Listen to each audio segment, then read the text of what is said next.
ಗುರುಭ್ಯೋ ನಮಃ ಹರಿ ಓಂ. ನನ್ನೆಲ್ಲ ಆತ್ಮೀಯರಿಗೆ ಭಕ್ತಿಪೂರ್ವಕ ನಮಸ್ಕಾರಗಳು. ಎಲ್ಲರೂ ಕ್ಷೇಮವಾಗಿದ್ದೀರಾ ಅಂತೇಳಿ ನಾನು ಭಾವಿಸ್ತೇನೆ.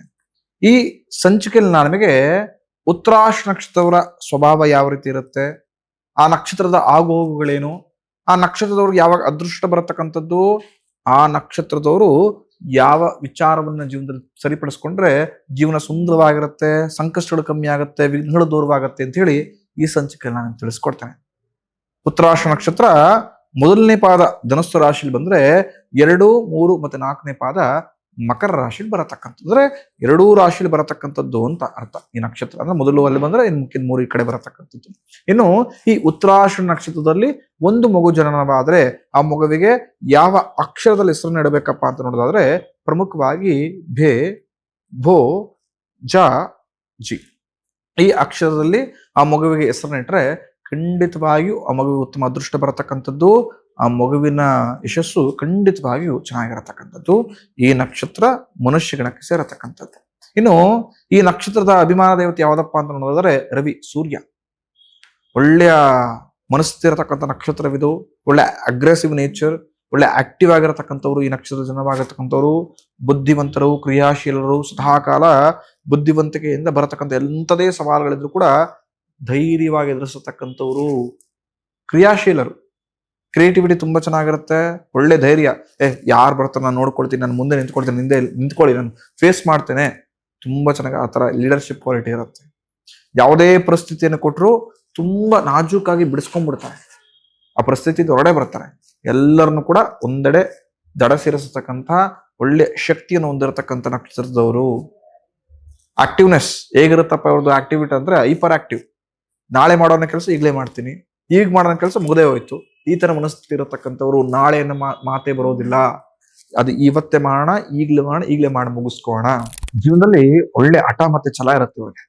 ಜೀವನದಲ್ಲಿ ನಾನು ಸೆಟ್ಲ್ ಆಗ್ಬೇಕು, ಜೀವನದಲ್ಲಿ ನಾನು ಗೆಲ್ಲಬೇಕು, ಜೀವನದಲ್ಲಿ ಎಲ್ಲ ರೀತಿಯ ಮಜಲನ್ನ ನೋಡ್ಬೇಕು, ಎಲ್ಲ ವಿಚಾರದಲ್ಲೂ ಕೂಡ ನಾನು ಸೈ ಅನ್ನಿಸ್ಕೊಳ್ಬೇಕು, ಈ ತರ ಮೆಂಟಾಲಿಟಿ ನಿಂತ್ಕೊಂಡಿರ್ತಾರೆ.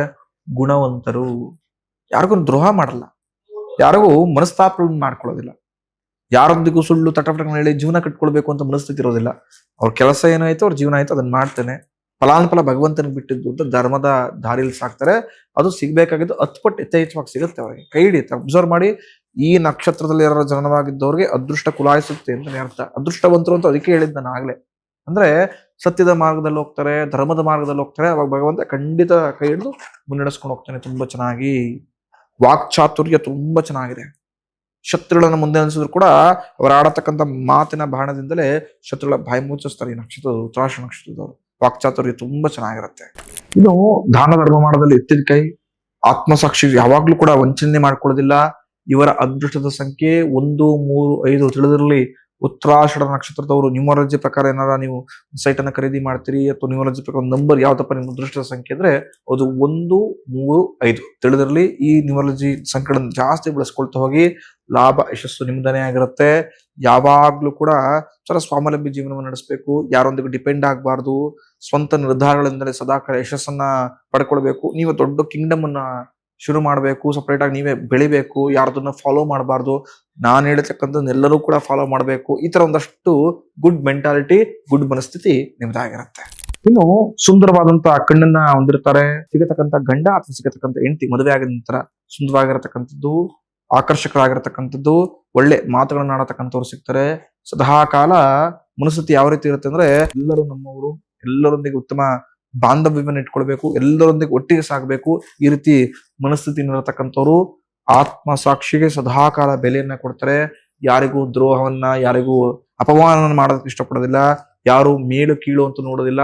ಸತ್ಯ ಎಲ್ಲಿರುತ್ತೋ ಅಂತ ಕಡೆ ವ್ಯಕ್ತಿಗಳು ನಿಂತ್ಕೊಳ್ತಾರೆ. ಎಷ್ಟೋ ಜನರನ್ನ ಮಾದರಿಯಾಗಿ ಇಟ್ಕೊಳ್ತಾರೆ. ಈತನಿಗೆ ನೋಡಿ ಎಷ್ಟು ಐಶ್ವರ್ಯವಿದ್ರು ಕೂಡ, ಒಳ್ಳೆ ಬುದ್ಧಿಶಕ್ತಿ ಇದ್ರು, ಒಳ್ಳೆ ಪೊಸಿಷನ್ ಇದ್ರು ಕೂಡ ಸ್ವಲ್ಪ ಅಹಂಕಾರ ತೋರಿಸ್ತಾ ಇಲ್ಲ, ಜಂಬ ತೋರಿಸ್ತಾ ಇಲ್ಲ, ಹಗುರವಾದ ಮಾತಾಡೋದಿಲ್ಲ, ನಿಂದನೆ ಮಾಡೋದಿಲ್ಲ, ಎಷ್ಟು ಸಿಂಪಲ್ ಆಗಿ ಬದುಕ್ತಾನೆ. ಈ ತರ ಬದುಕ್ಬೇಕಪ್ಪ ಎಲ್ಲರೂ ಕೂಡ. ಈ ತರ ಜನ ನಿಮ್ಮನ್ನ ಉತ್ತಮ ರೀತಿಯಲ್ಲಿ ಗುರುತಿಸ್ತಾರೆ. ನೀವು ಹಾಕತಕ್ಕಂತ ಬಟ್ಟೆ, ನಿಮ್ಮ ನುಡಿ ಎಲ್ಲವೂ ಕೂಡ ಬೇರೆಯವ್ರಿಗೆ ಮಾರ್ಗದರ್ಶನವಾಗಿರುತ್ತೆ. ಬೇರೆಯವರು ಅದರಿಂದ ಪ್ರೊವೋಕ್ ಆಗಿ ನಿಮ್ಮನ್ನ ಫಾಲೋ ಮಾಡೋ ಮುಖಾಂತರ ಅವರು ಕೂಡ ಜೀವನದಲ್ಲಿ ಅಭಿವೃದ್ಧಿಯನ್ನು ಹೊಂದ್ತಾರೆ. ಇನ್ನು ಇವರ ವ್ಯಕ್ತಿತ್ವ ಹೇಗಿರುತ್ತಪ್ಪ ಅಂತ ಹೇಳಿದ್ರೆ ಈಸಿಯಾಗಿ ಈ ವ್ಯಕ್ತಿನೆಲ್ಲರೂ ಕೂಡ ಅಪ್ಕೊಳತಕ್ಕಂತಹ, ಇಷ್ಟಪಡತಕ್ಕಂಥ ವ್ಯಕ್ತಿತ್ವ ಆಗಿರುತ್ತೆ. ಸದಾಕಾಲ ಸತ್ಯದಲ್ಲಿ ಸಾಗಬೇಕು ಅಂತ ಮನಸ್ಥಿತಿ ಇರತಕ್ಕಂಥದ್ದು, ಹಾಗೂ ಜೀವನದಲ್ಲಿ ಎಂಥದೇ ಕಠಿಣ ಪರಿಸ್ಥಿತಿ ಬಂದರೂ ಬೇರೆಯವರಿಗೆ ದ್ರೋಹವನ್ನ ಮೋಸವನ್ನ ಮಾಡಬಾರ್ದು, ಈ ತರ ಮನಸ್ಥಿತಿ ಇರತಕ್ಕಂಥ ವ್ಯಕ್ತಿಗಳು. ಇನ್ನು ಇವರ ಸ್ವಲ್ಪ ಕರೆಕ್ಷನ್ಸ್ ಮಾಡ್ಕೊಳ್ಬೇಕಾದ ಮನಸ್ಥಿತಿ ಅಂದ್ರೆ ನಾನೇ ಸರಿ, ನಂದೇ ಸರಿ, ನಾನೇ ಎಲ್ಲ, ಈ ನಾನತ್ವಗಳನ್ನ ಬಿಟ್ರೆ ಖಂಡಿತ ನಕ್ಷತ್ರದವ್ರಿಗೆ ಅಭಿವೃದ್ಧಿ ಜಾಸ್ತಿ ಇರುತ್ತೆ. ಕೋಪಿಷ್ಟರು, ದುಡುಕಿನ ನಿರ್ಧಾರಗಳನ್ನು ತುಂಬಾ ಬೇಗ ತೆಗೆದುಕೊಂಡ್ಬಿಡ್ತೀರಾ. ಎಷ್ಟೋ ಬಾರಿ ಆಲೋಚನೆ ಮಾಡೋದಿಲ್ಲ. ನಿಮ್ಮ ಕೋಪವೇ ನಿಮಗೆ ಮುಳುವು, ನಿಮ್ಮ ಕೋಪವೇ ನಿಮಗೆ ಮೈನಸ್. ಎಷ್ಟೋ ಬಾರಿ ಉಗ್ರ ಸ್ವರೂಪದಲ್ಲಿ ಮಾತಾಡ್ತೀರಿ. ಎಷ್ಟೋ ಜನ ನಿಮ್ಮ ಹತ್ರ ಮಾತಾಡೋದಕ್ಕೆ ಭಯ ಪಡ್ಕೊಳ್ತಾರೆ. ಈ ವ್ಯಕ್ತಿ ಎಲ್ಲಿ ರೇಗ್ ಬಿಡ್ತಾನಪ್ಪ, ಎಲ್ಲಿ ಏನ್ ಮಾತಾಡ್ಬಿಡ್ತಾನೋ ಗೊತ್ತೇ ಆಗೋದಿಲ್ಲ, ಸ್ಟ್ರೈಟ್ ಫಾರ್ವರ್ಡ್ ಯಾರ ಮುಂದೆ ಅವಮಾನ ಮಾಡ್ಬಿಟ್ರೆ ಕಷ್ಟ ಅಂತ ಎಷ್ಟೋ ಜನ ನಿಮ್ಮ ಹತ್ರ ಸಂಬಂಧನ ಕಳ್ಕೊಂಡ್ಬಿಡ್ತಾರೆ. ನೀವು ಆಡತಕ್ಕಂಥ ಮಾತುಗಳು ಎಷ್ಟೋ ಜನರ ಮನಸ್ಸಿಗೆ ಘಾಸಿಯಾಗಿ ನಿಮ್ಮೊಂದಿಗೆ ಇರತಕ್ಕಂಥ ಬಾಂಡಿಂಗ್ ನ ಸ್ವಲ್ಪ ಮಟ್ಟಿಗೆ ಕಳ್ಕೊಳ್ತಾ ಹೋಗ್ತಿರ್ತಾರೆ. ಆಡತಕ್ಕಂಥ ಮಾತುಗಳಿಂದಲೇ ಶತ್ರುಗಳು ಜಾಸ್ತಿ. ಸತ್ಯದ ಮಾರ್ಗದಲ್ಲಿ ಹೋಗ್ತಾ ಇದೀರಾ, ಈತನೂ ತಿನ್ನೋ ನಗು ತಿನ್ನಕ್ ಬಿಡಲ್ಲ ಅಂತ ನಿಮ್ಮ ವಿರುದ್ಧ ಒಳಸಂಚು ನಾನಾ ರೀತಿಯಲ್ಲಿ ತುಂಬಾ ಜನ ಹಿಡಿತಾ ಹೋಗ್ತಾರೆ. ಆದ್ರೆ ಯಾವುದು ಕೂಡ ಸಕ್ಸಸ್ ಆಗೋದಿಲ್ಲ. ಆದ್ರೂ ಕೂಡ ಜಾಗ್ರತೆಯಿಂದ ಮುನ್ನುಗ್ಗುವಂತರಾಗಿ. ಎಷ್ಟೋ ಸರಿ ನೀವು ಆಡತಕ್ಕಂಥ ನಿಮ್ಮ ಸ್ವಲ್ಪ ಒಡಮಾತುಗಳು ಬೇರೆಯವರಿಗೆ ಕಸಿಬಿಸಿ ಆಗ್ಬಿಡತ್ತೆ.